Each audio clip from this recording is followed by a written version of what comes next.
With our lectures for the year, they are in the lobby.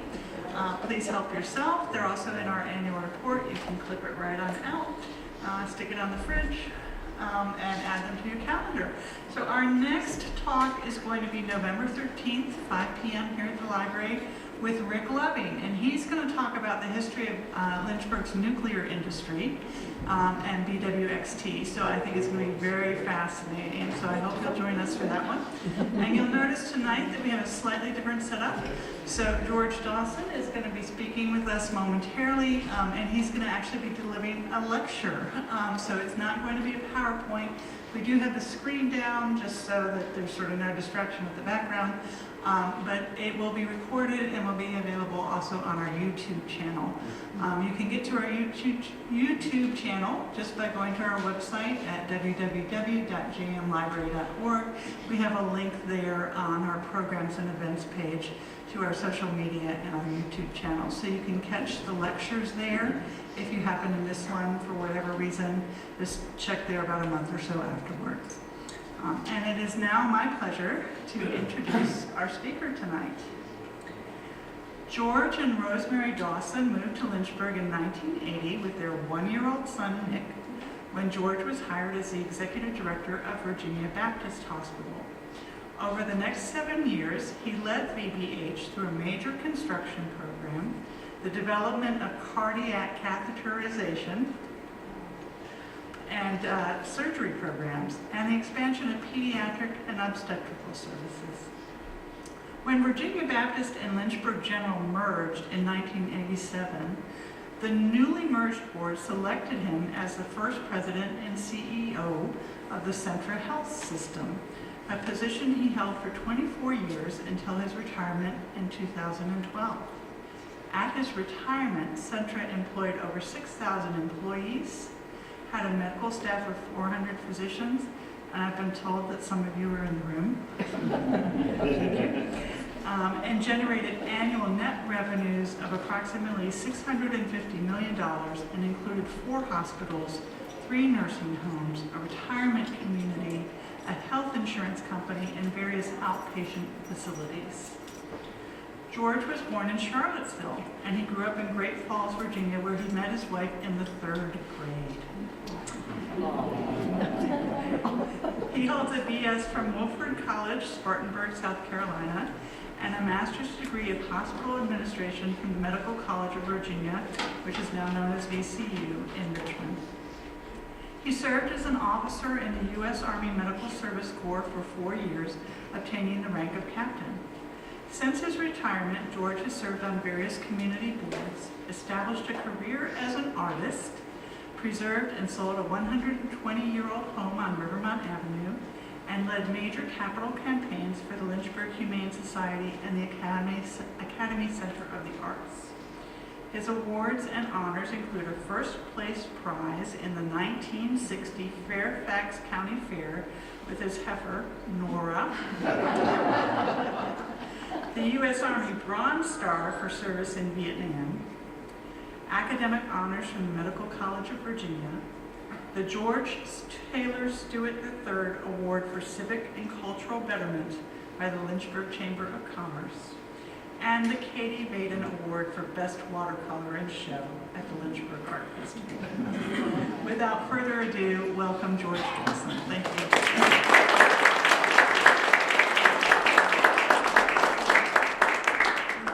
Thank you and good evening. I'm going to try to make sure I can be heard. Are we doing okay on the back row?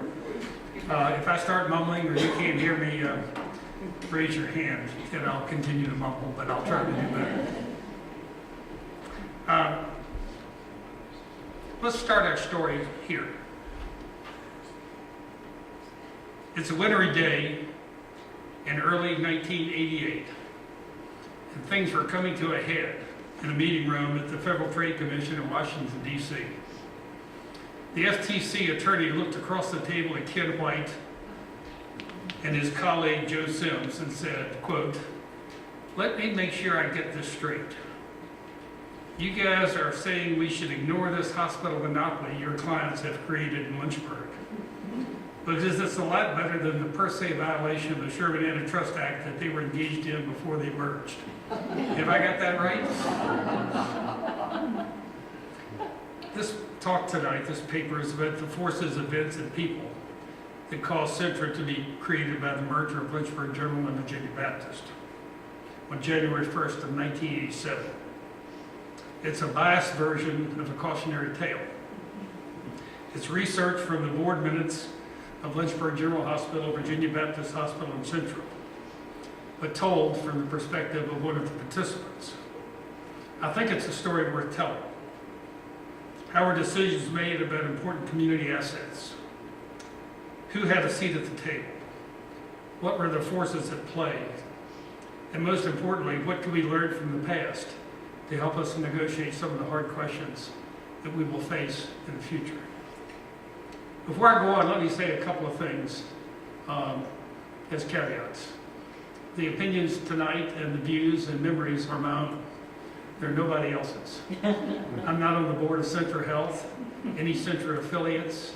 I don't receive a paycheck. I do receive a pension from Centra.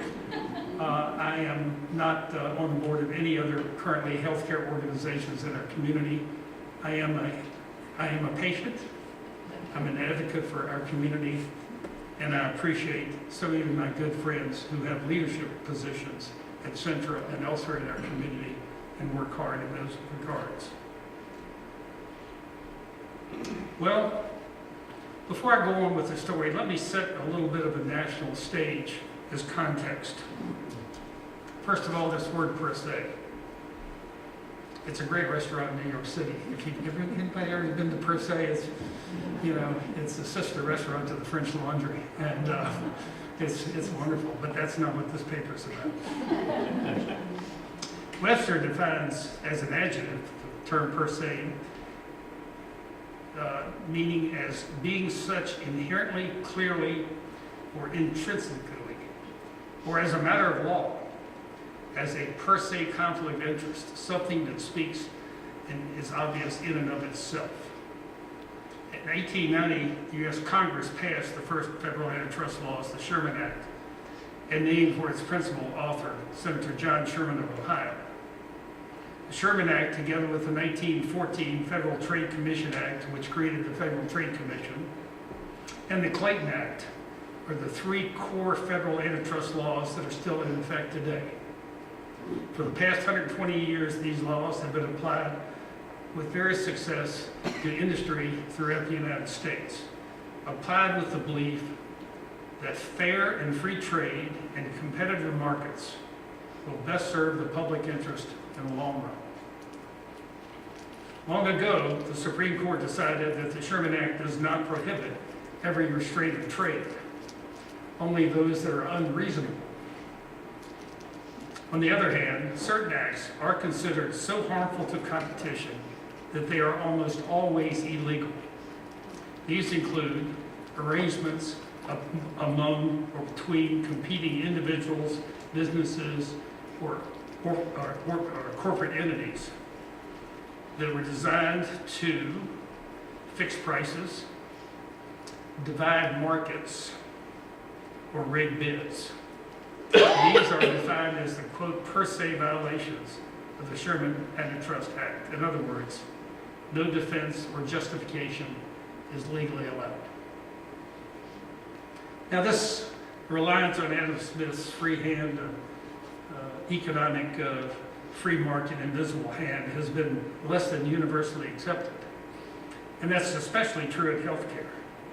As a matter of fact, the whole force of the Sherman Antitrust Act was diametrically opposed to the direction of federal public policy in healthcare throughout the 50s and into the early 80s.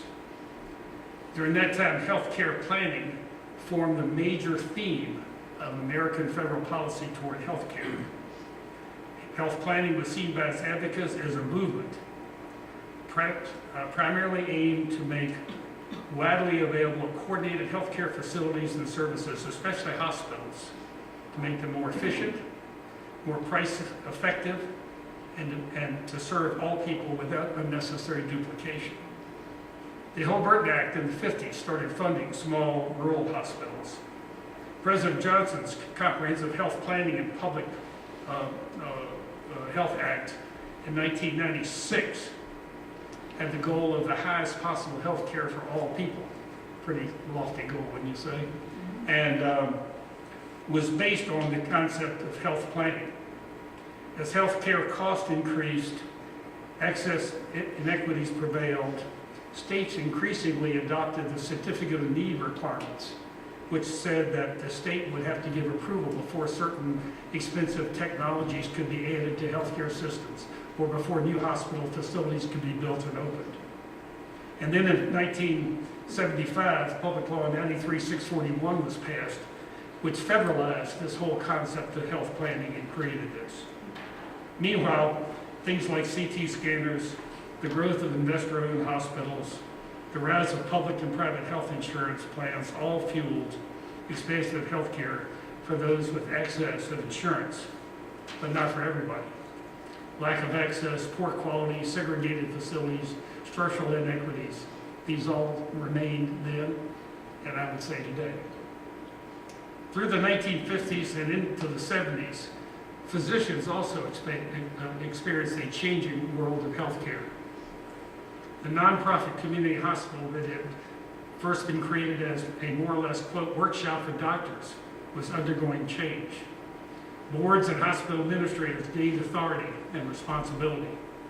In 1965, the landmark Supreme Court case, Darling versus Community Hospital, established institutional responsibility for the hospital board for the care delivered within the hospital, not only by the hospital employees, but also by voluntary members of the medical staff. The Joint Commission on Accreditation started laying down rules and requirements for accreditation. The ability of hospitals to impose liability insurance requirements on doctors, requiring that they carry liability insurance before they could be a member of the staff, was upheld by courts.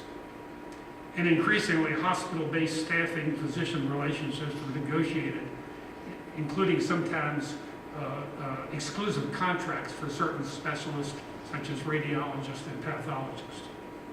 To be sure, doctors still enjoyed an elite status within the institutions, but physician authority, control, and autonomy were less than they had been in previous decades. And the proliferation of private health insurance was a major factor as well during this period. By 1951, community-based Blue Cross plans, which were helped to finance the cost of health care, covered more than 37 million Americans. In 1940, only about 9% of patients that were admitted to hospitals had health insurance. And then that number was more than one half by 1965, lost my place. State and regional Blue Cross plans had been started by hospitals and doctors, Blue Cross, Blue Shield plans, as a way to help finance health care for people and provide. All of a sudden, these plans started merging, and then they wanted to negotiate rates, and they became powerful negotiating blocks addressing hospitals and doctors. On July 30th of 1965, President Lyndon Johnson signed the Medicare and Medicaid Act. It was not only the financing of health care for the elderly and many of the underserved, it also was a powerful tool with respect to racial discrimination. As required by Title VI of the 1964 Civil Rights Act, Medicare forced the desegregation of every hospital in America virtually overnight. In his book, The Power to Heal, author David Barton Smith describes a remarkable effort by William Cohen and the people in the Social Security Administration to transform, quote, the nation's hospitals from our most racially and economically segregated institutions to our most integrated, almost overnight. His description prior to the act of the status quo goes like this, and I quote, the doctors were segregated, their patients were segregated. The degree of segregation between indigent patients and private patients was much more extreme than it is today. There were separate wings, separate china, separate linens. Most medical offices in the South, particularly for primary care doctors, had separate waiting rooms and black patients would be seen only after the white patients were seen. Hospitals in the South complied with Jim Crow's laws excluding blacks from hospitals reserved for whites, providing basement accommodations for them. There were a lot of black communities in the South that had literally no access. In the North, things were different, but not that much. In the North, there was a more subtle discrimination revolving often around medical schools and what patients would be considered, quote, teaching material. And while discrimination was less obvious, it was still quite present. So, let's get on with the story. Enough of the background.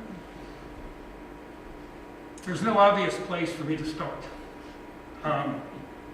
Maybe it should be in 1912, when Lynchburg General Hospital was founded by the city of Lynchburg as a hospital for black and poor white patients.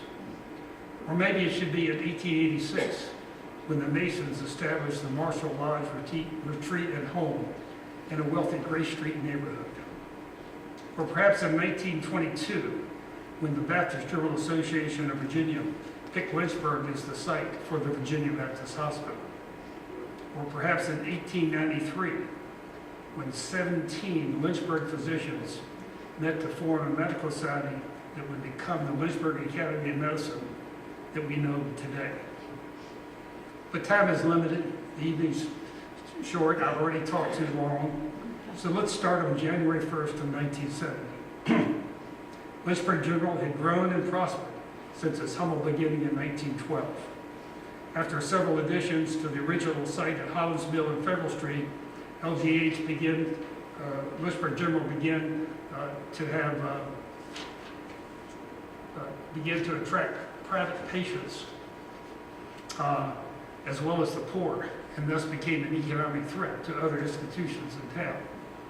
In 1946, the independent Lynchburg Hospital Authority was established by an act of the General Assembly. A 9-member authority board assumed responsibility for the Lynchburg General Hospital, but without direct subsidy from the city. Hugh Dillard, president of Old Dominion Box, served as board chair from 1946 to 1960. Robert Hudgens was recruited from his role as the administrator of the Medical College of Virginia Hospital to come to Lynchburg and build and lead the new Lynchburg General Hospital. It opened in 1956 on the site of the former Tate Springs Farm, where it remains today. The new facility, when first built, cost about $4 million, with funds coming from donations and the federal Hill-Burton program. Ownership was transferred from the hospital authority to a nonprofit corporation called the Lynchburg General Hospital Corporation that was formed for that purpose. The two hospitals on Gray Street at that time, Guggenheimer and Marshall Lodge, had come under joint management during the early 60s. And by the late 60s, they were affiliated with Lynchburg General. It would not be long before all acute care operations would be moved from Gray Street to the new Lynchburg General Hospital.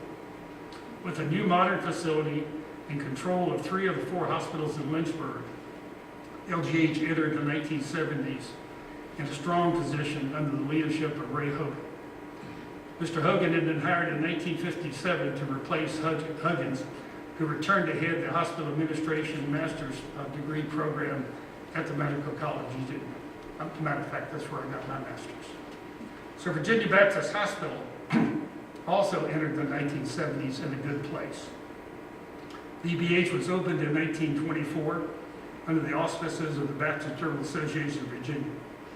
Businessman and Southern Baptist O.B. Barker headed a local board which oversaw the construction and operation of the facility. Initial construction was supported by local citizens of Lynchburg and by Southern Baptists across the state. It was located on 26 acres in a fast-growing and attractive urban area with impressive architectural facilities. It was used and supported by the city's more prominent citizens. Subsequent additions included a school of nursing and new wings during the 60s and the 70s. So as we enter 1970, this decade of the 1970s to 1980 would be a pivotal period for the future of healthcare in Lynchburg. The question is, what direction would it take? Would it be unfettered free market competition as prescribed by the Sherman Antitrust Act? Or would it be the spirit of enlightened health planning that had dominated the health policy and legislation from federal health planners and state certificate of need laws? A general sense of cooperation that had informally been part of the culture between the Lynchburg hospitals became more explicit and formal as the decade began. In 1970, the boards of VBH and LGH agreed to appoint a, quote, liaison committee between the boards and to include a number of physicians on that committee as well as non-physician board members from each hospital. An agreement to divide certain clinical services soon followed.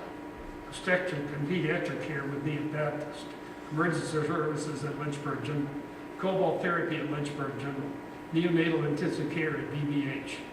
Plans for expansion and addition of new clinical services were discussed, and fundraising plans were coordinated so that the campaigns would not directly compete with each other. Physician leadership and influence regarding the cooperative agreement was also an important dynamic during this period. Most doctors in town strongly supported the effort to avoid unnecessary duplication of services.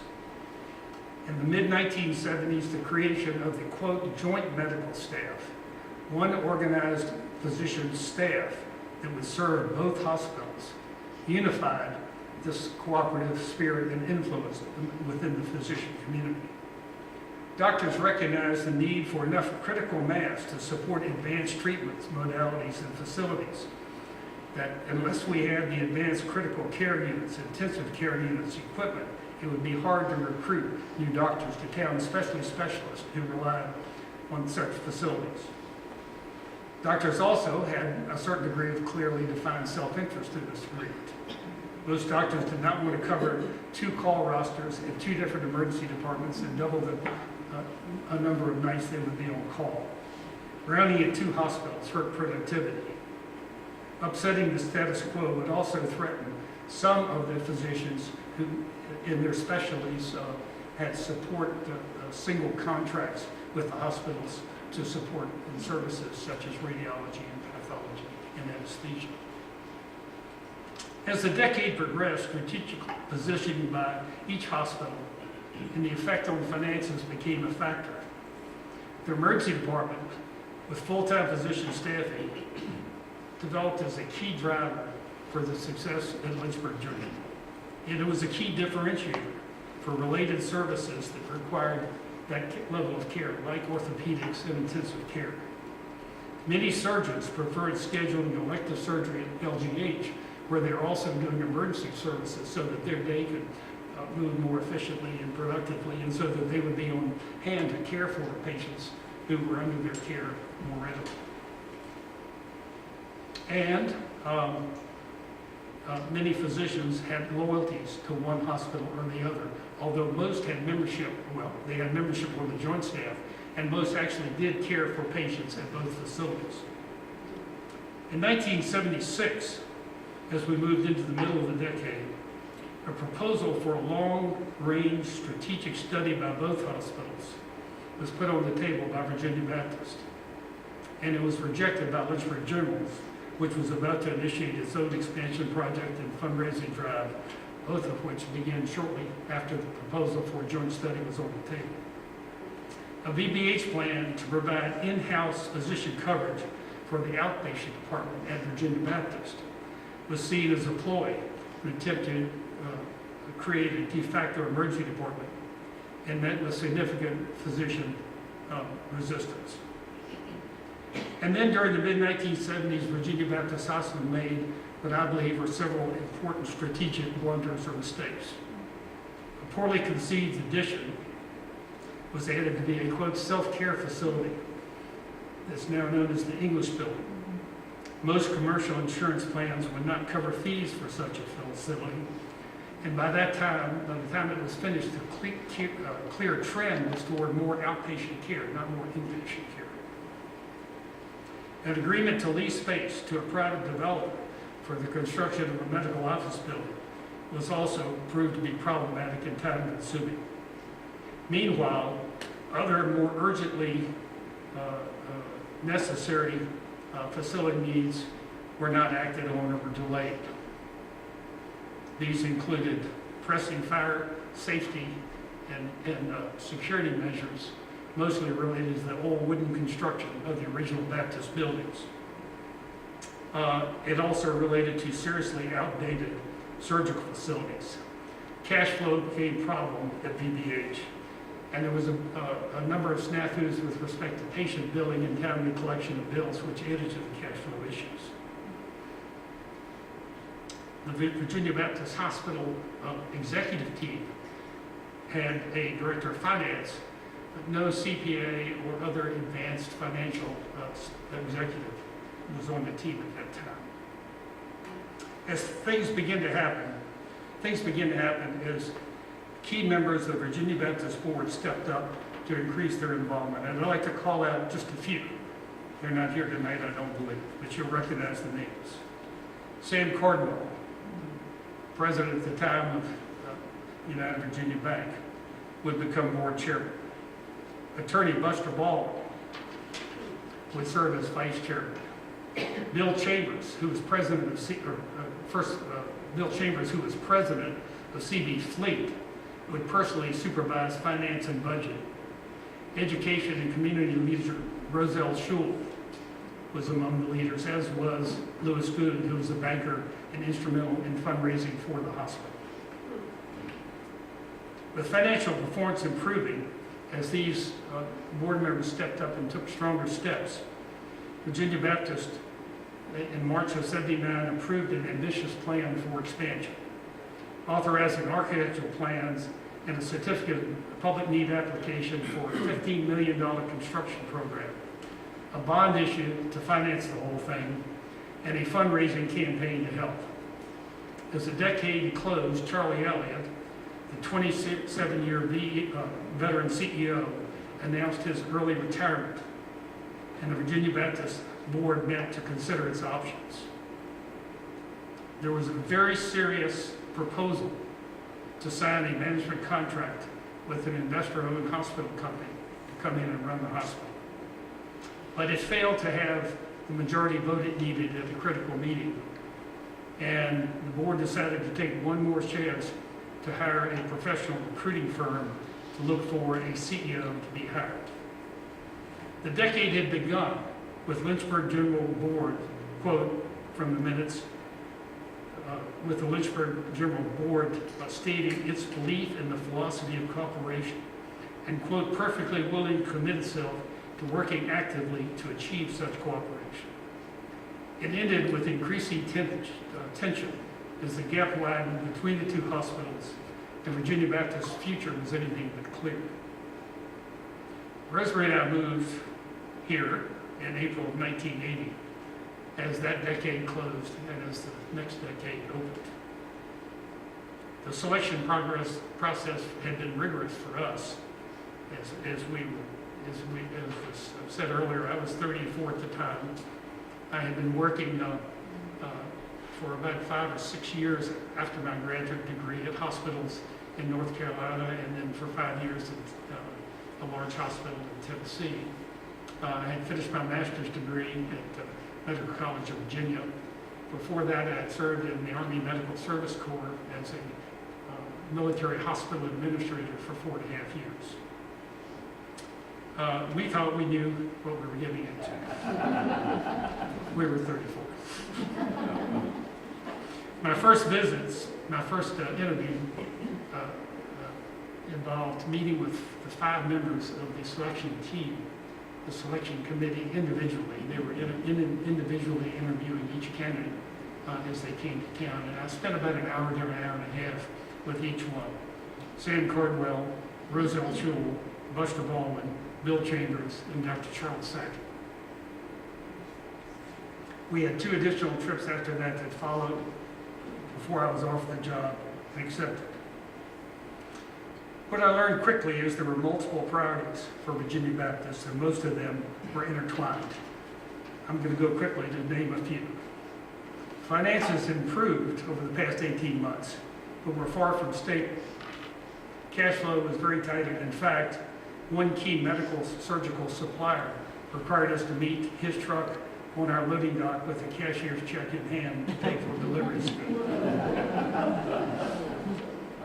BBH relied on an unsecured line of credit from the board chair's bank, United Virginia Bank.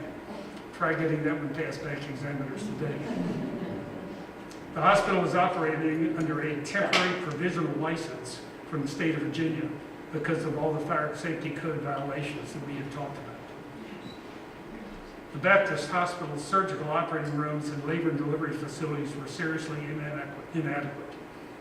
I'll never forget my first walkthrough of the operating rooms, which were located in the Krebs building directly behind the big front doors of the Baptist Hospital under the cupola. There were fly strips hanging from the operating room lights. The problem was that flies came in through Rivermont Avenue, through the front lobby when patients came and went, then down the hall, back through and into the ORs. You can imagine the progressive young women of Lynchburg wanting to have babies with Lama's birth in the 1950s vintage labor and delivery suite with a very different set of facilities that were required. In the spring of 1980, Lynchburg General administrators presented plans for further construction project at Lynchburg General to the liaison committee, which still was meeting of the two hospital boards. The project would remodel and expand the emergency department, intensive care units, radiation oncology department, and relocate operating room support. Baptist's own plan for improvement of the outpatient department was stalled. Their funding was not in place for the big construction. And once again, Baptist had been outmaneuvered. Lynchburg General was solidifying its position as the dominant acute care facility and critical care facility in the community. There were vague reference to the Baptist plan to develop proposals for the outpatient department, but this was largely a smokescreen. The physician community was not in support of expanding outpatient physician services in the outpatient department.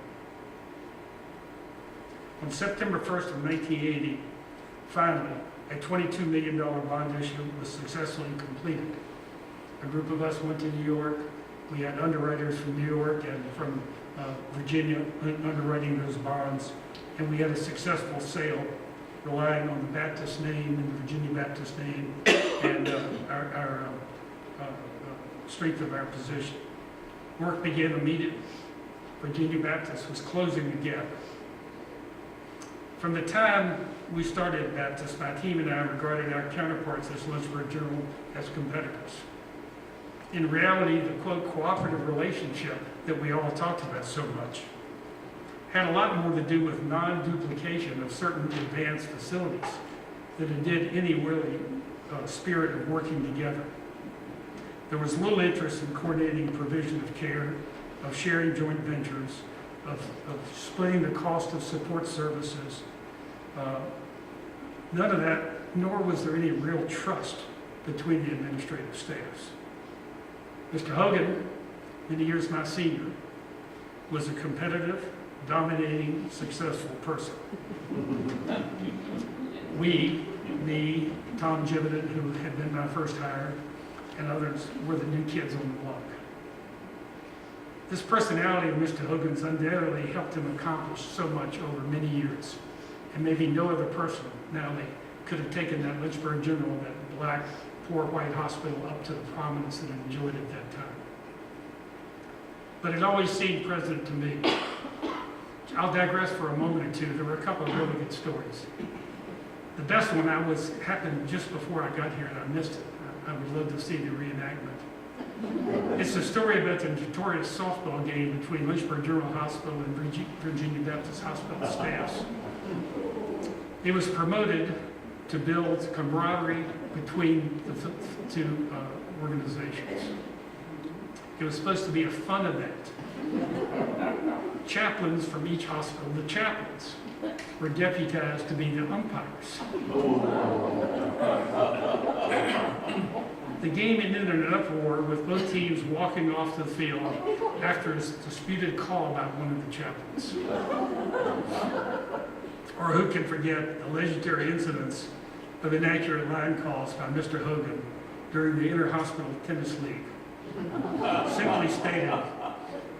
Simply stated, cooperation was not part of his nature. And he set the tone for the LGH team, in my opinion. To be fair, the cooperative relationship was not a top priority for me or for Virginia Baptist executive team either. We were working the ambitious agenda set by the board, writing the finances, getting the buildings, doing the fundraising, working through building new services. The board recognized that a closer relationship with Lynchburg General might be an option, but wanted to deal from a position of strength if those discussions were ever seriously undertaken. Many felt that the cooperative relationship had favored General more than Baptist, and that it complicated the Virginia Baptist mission.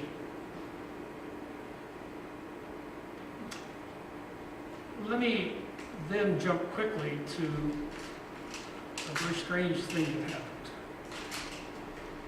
I was home, and I got a call from Miss Arlene Orr, who's sitting right here, who was our director of community relations. I don't remember her exact words, but it was one of those Houston, we've got a problem calls.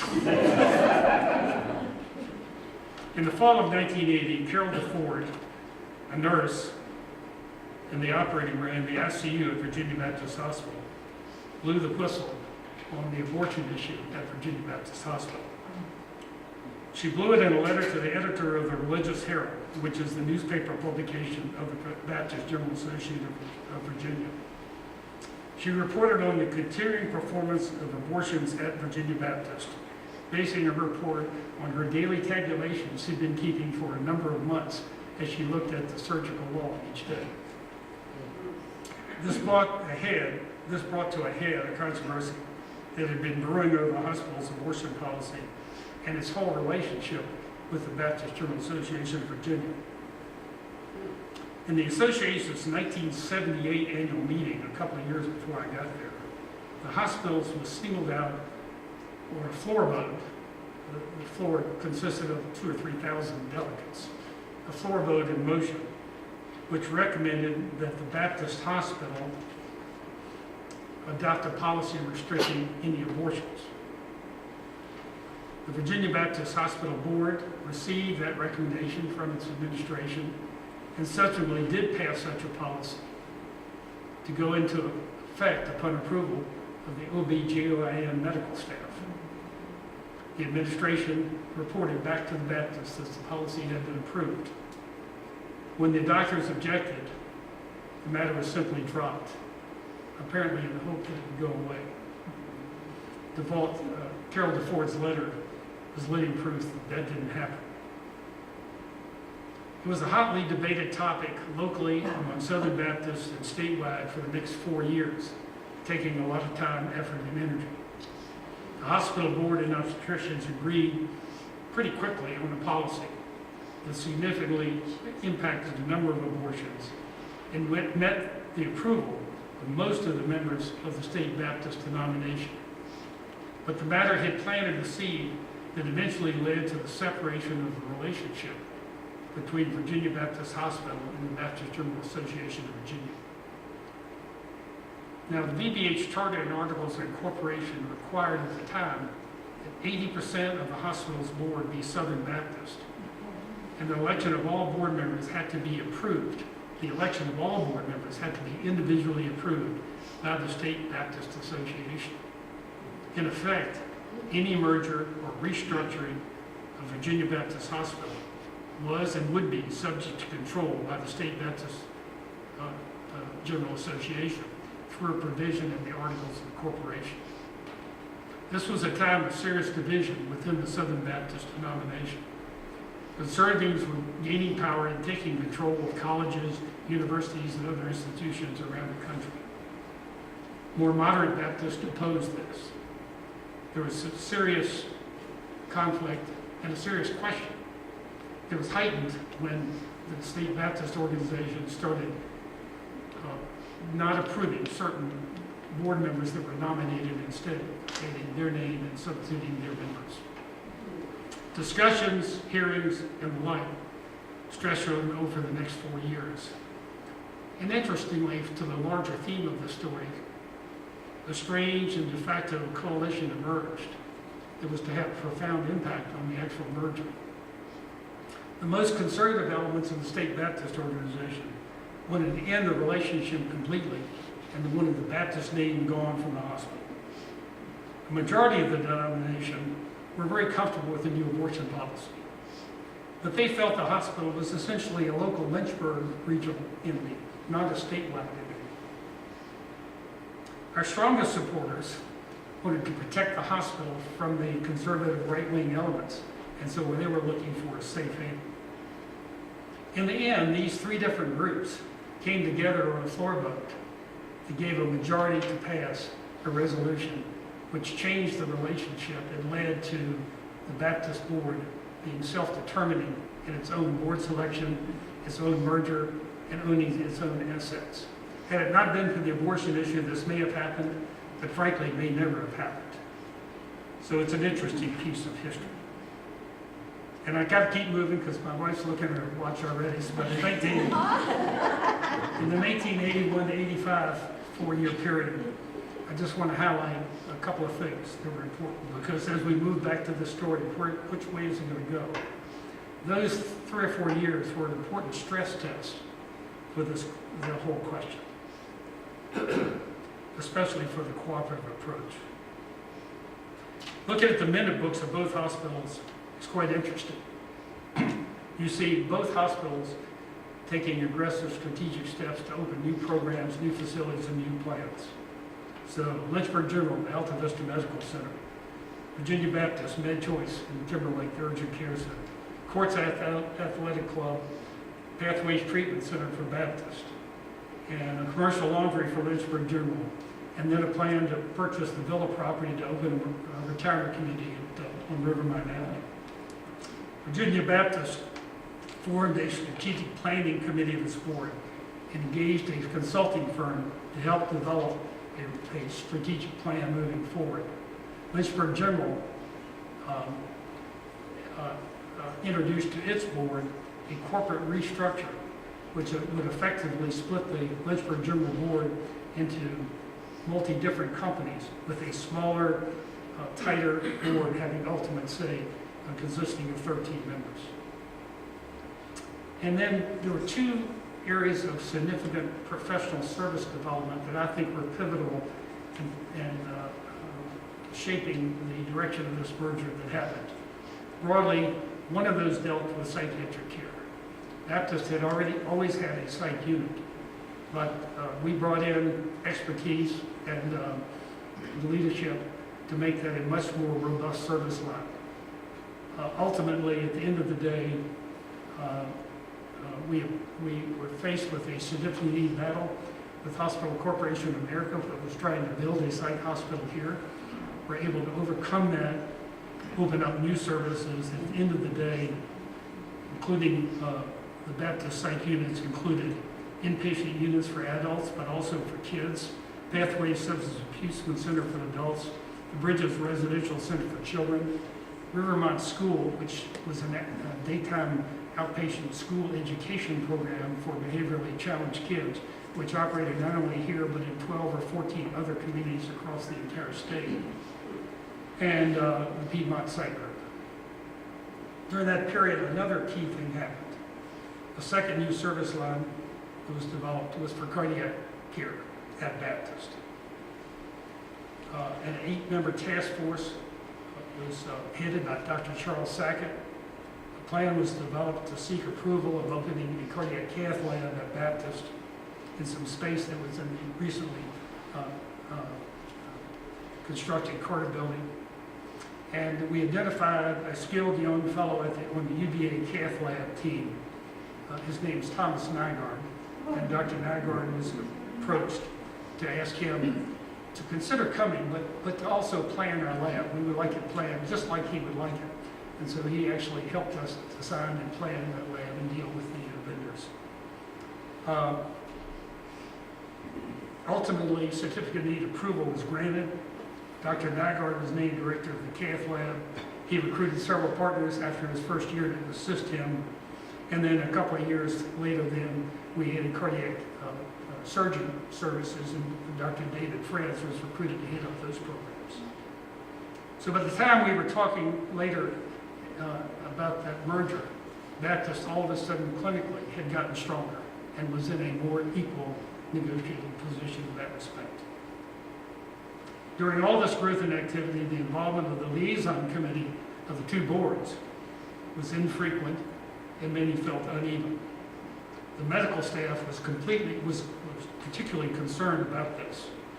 In 1984, the medical staff, on its own, formed a special study committee of the physician community to examine the options. The committee reported back by October of '84 to the medical staff and said there were three possible avenues. One was a full and complete merger. Another was full competition unfettered. And the third was the idea of reactivating and restructuring and strengthening the liaison committee. Well, that third proposal was the one everybody went for, except the attorneys. They were not very happy about that liaison committee having any real authority because it was pretty clearly a division of services, right? By December of 1984, 2 months later, Dr. Joe Callaghan, president of medical staff, updated the Lynchburg General Board on the recommendations of the committee. He said it was to consider the situation, which, quote, the medical staff does not support merger between the two hospitals, but stated that the liaison committee had become ineffective and requested a moratorium on any new proposed services until something could be worked out.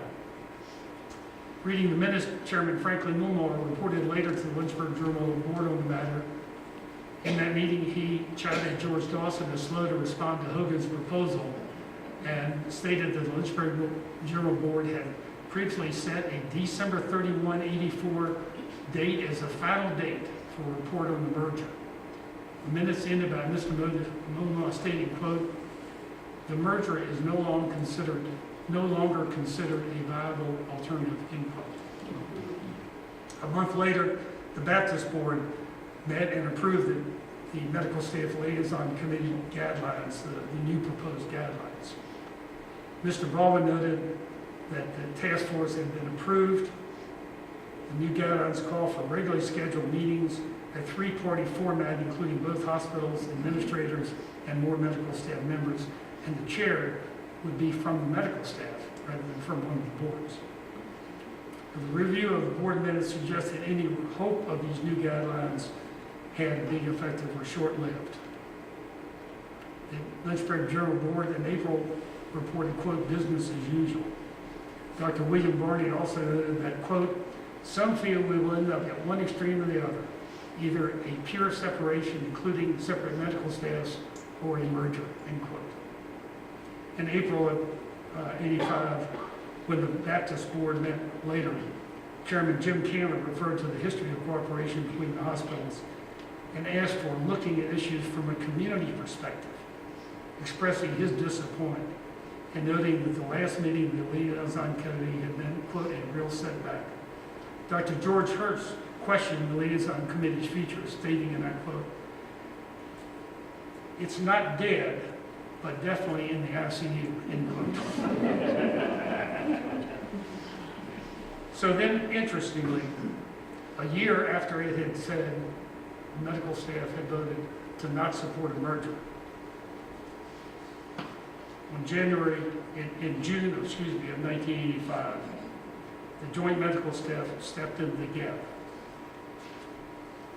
It voted, by a vote of 96-3, it voted to, quote, re-examine the future relationship between the hospitals, end quote, provided that the medical staff was afforded appropriate representation in the process.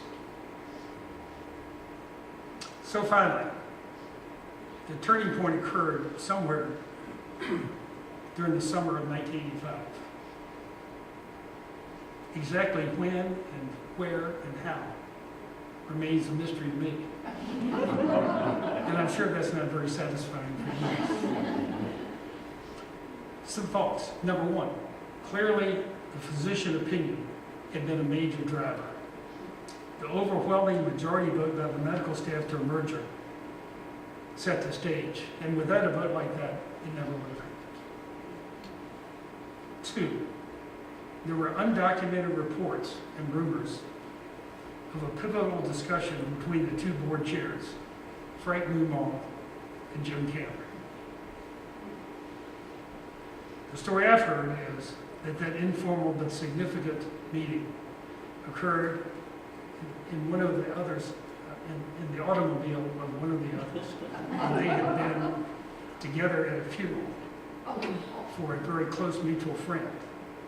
And one needed a ride and the other offered, and the two of them alone had that conversation. Three, I think the opinion within the business community played a big part. There was corporate influence and it was significant. And hospitals were counting on fundraising to raise money and corporate support. The corporations were not comfortable with an uncontrolled, quote, hospital arms race that would only drive up cost. So once the dam broke, things moved quickly. The joint committee was planned, consultants were hired, economic analysis were carried out, antitrust attorneys were on. There were several different stages and several different votes. Some 100 stakeholders were interviewed one-on-one, and their opinions were documented. The whole legal strategy was that the two hospitals, given their size, fell below the threshold for requiring advance approval from the Justice Department and the Federal Trade Commission. And so instead of going and voluntarily asking for approval, the plan was build the case, document the case, gain unanimous community support, scramble the eggs as fast as you can, put everything in the file, and if you need it, you can pull it out. And that's what happened. Cost savings of millions of dollars were expected. Letters of support were received from the Business Coalition, from Blue Cross and Blue Shield of Virginia, letter of support. Opinions of corporate entities, directors, the unanimous or near unanimous vote by the medical staff, very, very powerful in that respect. And Dawson and Hogan were asked to meet and work out a plan for leadership, which is another story. But and if you have questions later, you can ask about that. But we were able to do that. So on January 1st of 1987, Centra Health was established. So back to the story. That wintry day in early 1988 in Washington, D.C. at the Federal Trade Commission, with Ken White responding to the FTC's attorney's request about per se violations. I'm sorry Mr. White could not be here, but in his indomitable style, I can imagine him saying words to these effect. Quote, I guess that's one way to look at it, a per se violation of the Sherman Antitrust Act. The way we see it is that the cooperative approach by our clients has provided high-quality health care to our community at below market cost. There are no opposing parties. The merger is supported by the business community, Blue Cross, and the community doctors. We know the FTC is anxious to find a test case to establish antitrust authority over hospital mergers. So if you think our case is the best starting point, the first step is in Federal District Court in Lynchburg, Virginia.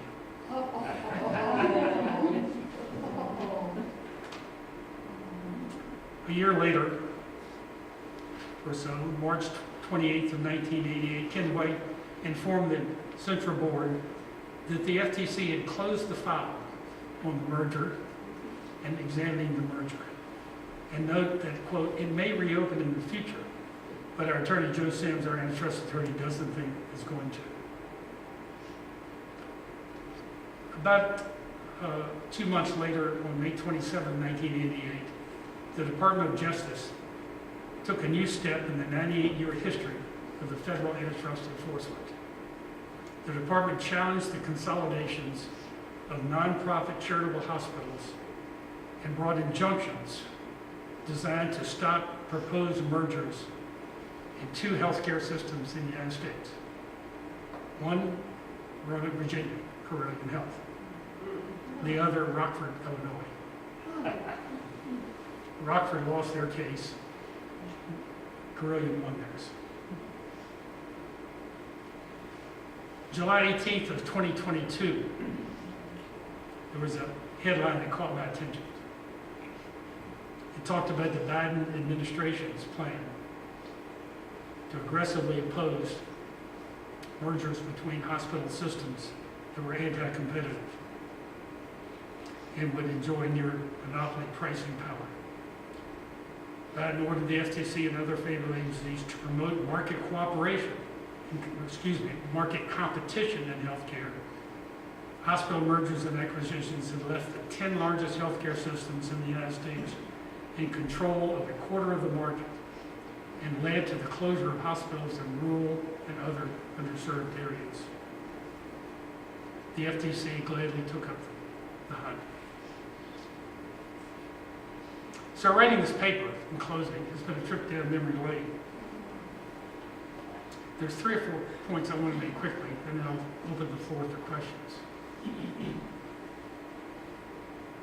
One striking aspect when you read these minute books, research this history, is the remarkable contribution of citizen leaders willing to devote tremendous amounts of their personal time, expertise, energy, and personal fortunes to serve on boards and build and manage these hospital institutions.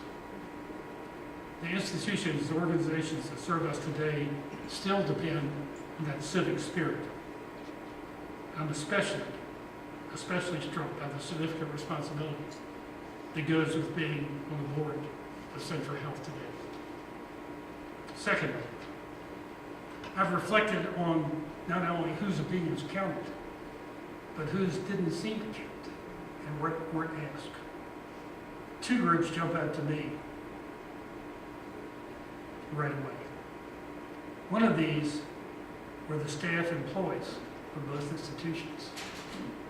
I don't remember any votes or polls or unanimous endorsements even being asked for. I think they probably could have been given, but I don't remember that being on the list. I expect today that might be different. Serious staff shortages, more active labor organizations. I hope it will be. Secondly, when I look through the minute books and look through the records, I don't think there was any real effort to consider the impact of consolidation on the Black and low-income minorities of our community. I can't remember that being a distinct thread. I think it would be today. And by the way, I think Centra since then and now has done a whole lot to help serve those communities. But I don't remember that as a driving consideration in this merger discussion, which is interesting. But most on my mind has been a question I used to get asked all the time. I'd be speaking to a group like this and maybe somebody would say, who owns Centra? Of course, there's the legal answer. The structure of a private, nonprofit 501c3 organization. The board responsibilities between fiduciary to the organization itself and to the community, and what are the conflicts of interest, and so forth and so on. And then there's the speaking to the Rotary Club answer. Oh, everyone, it's a community hospital, we're all stockholders. But in closing, I'd like to go and ask you to think just a little bit deeper. Centra Health, like most large nonprofit organizations, is a conglomerate made up of the assets accumulated from time from a huge number of individuals, peoples, businesses, and sources. at least 4 hospitals, countless public and private donation drives and sources, the original investment of the Masons and Marshall Lodge, public funds from the city of Lynchburg when Lynchburg General was built, the Hill-Burton funds, various other grants from the Baptist General Association of Virginia, private donors, Max Guggenheim, Hugh Dillard, Jimmy Carter, on and on. Not to mention time donated by countless volunteers, hospital volunteers, board members, and yes, and doctors. How much time doctors spend in leading the institution. That equity is all together. So the question that if you're on any hospital board like Centra's today, you're asking is, are we viable? Are we big enough? Are we good enough? Can we compete? And if we can, how are we? How should we? Where should we spend it? How much our money should go, how much of our resources should go into people? How much should go into buildings?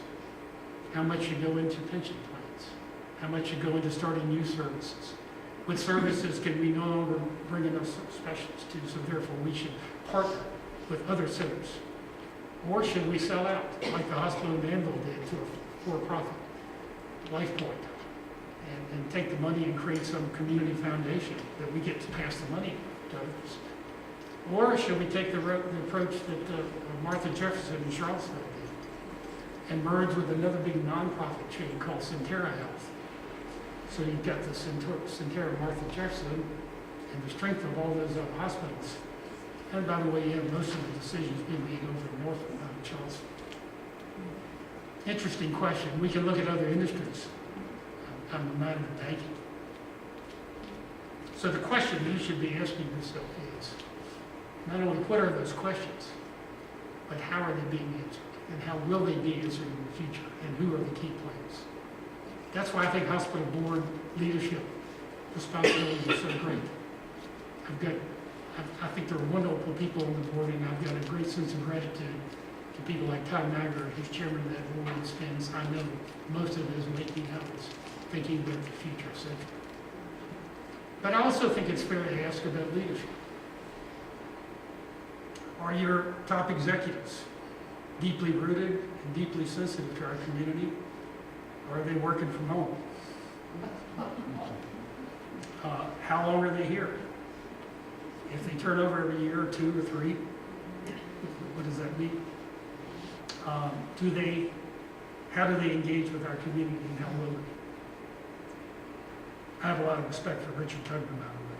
I would not put Richard in the crowd.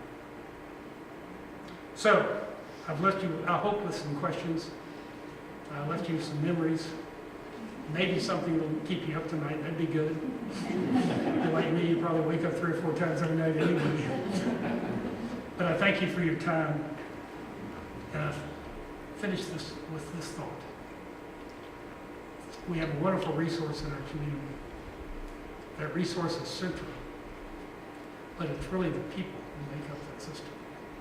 We talked about the doctors. It's the nurses. It's the nursing assistants. It's the housekeeping staff. It's the people who drive the ambulances. Supporting those people, supporting that system, I think, is in our self-interest.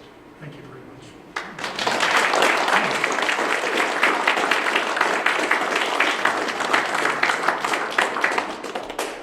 We have time for a few questions if anybody would like to ask, and I'm sure that after we have a few questions, if you want to talk one-to-one, I'm sure we'll do that. I know where long. Yes, here. Yes, I knew Elliot and Roselle's Jews, and the bottom line is their character and their integrity and in everything they did. They were just good people, and they put their heart and soul into whatever they did. Thank you. I agree with that. Yes. Thank you for your superb summary, and I have one question. Are you free to speak to the future of Virginia Baptist facility? I don't know any more than you do about the future of Virginia Baptist. I'm free to speak to it, but I'm not on any hospital board. I'm not on the inside track. I don't know what the plans are, and what I know about the plans are what I read in the newspaper or online news releases. Thank you. Yes. George, Hey, Jim. you said we could ask afterward, how did the negotiations between you and Ray Hogan come to go down?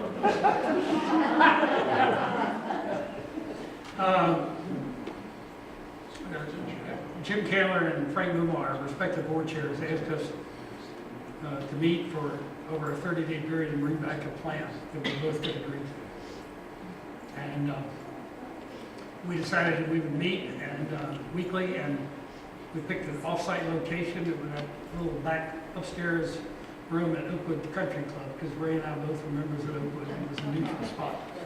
So we would sit up there, just the two of us, and bring our lunch. And first meeting, Ray put out a plan. He had a plan, and basically it was that he felt like he needed another 3 years to do things he wouldn't do, and that I could be number 2, and that when he retired, then we agreed I would be hired. I knew that the medical staff wouldn't vote for that. I knew the Baptist board wouldn't vote for it, and I thought that was a non-starter. And so we agreed to meet the following week, and didn't make much more progress. And then the third week, we met, and I had a plan. So I offered that to Ray, and it took us about 25 minutes to work out the deal with it. My plan was, I'd been interviewed for a job leading a large non-profit hospital in Virginia over near the beach. And I was scheduled to go interview. I hadn't been offered the job. But I said to Ray, I said, I thought this merger was the right thing, and it was clear he and I were in the way, and we ought to step out of the way. So what we ought to do is go back and propose that he retire, and I go to work someplace else, and that they then go outside and hire an administrator. After that, it took us about 20 minutes, and we worked it out. We agreed that I would be the de facto CEO. He would be the chairman of the board. And he would have an office next to mine, and he would come in for office hours for a morning or two a week. And that would be the arrangement for the next year, during which some pension issues for him were worked out. And I read a job description for my title as president for the first year, not CEO, because that was a sticking point. So I said, let's just call it president. But I wrote in the job, the requirement that basically gave me responsibilities for making personnel decisions and financial decisions and recommendations to the board and so forth. But I proposed to Ray that if ever there was a point that he and I couldn't agree on that he thought was significant enough, we would take it to the board executive committee and let them resolve it. And to his credit, that first year we never had such a moment, and we went through the restructuring together. And Ray retired, was a friend of mine, and on good terms, and of course tragically passed away shortly after. Thank you. Yeah. Any other questions? I've talked a long time. I'll be around. Thank you very much. Thank you.